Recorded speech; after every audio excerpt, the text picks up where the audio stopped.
Үйіңізде тарақандар көбейіп, олардан құтыла алмай жүрсіз бе? Ендеше осы оңай әдісті жасап көріңіз. Тарақандар қандай жәндік? Олар адамға қалай зиян келтіреді және олар немен қоректенеді? Қысқаша тоқтала кетейік. Үйлерде тарақанның екі түрі кездеседі. Жирен қызыл түсті және қара. Тарақан негізінен түнде шығады, ал күндіз еден мен қабырғалардың саңылауларына, ас үйдегі стол маңына, еденнің ернеу ағаштарына, плиталарға, жылу және су өтетін құбырларға, қуыстарға жасырынады. Азық-түлік және әртүрлі мата, жібек, жүн, қағаз қалдықтарымен қоректенеді.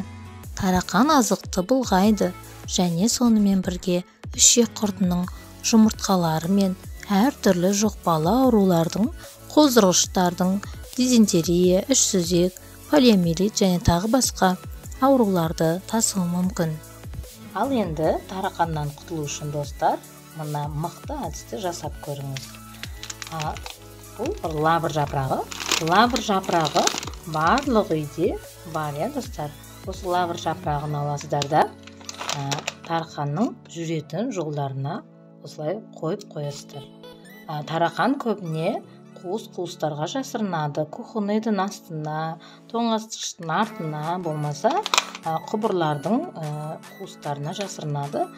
Сол құбырлардың қуыстарына, барлық қуыстарға, тарақан жүретін жолдарға, яғни осы лавр жапырағын қойып қоясыздар. Лавр жапырағының иісінен тарақандар жоламай мүлдем жоқ болып кететін болады, достар.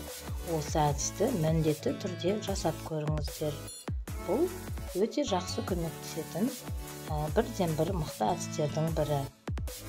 Ал енді достар, мен сіздерге видеоны пайдалы болды деген ойдамын.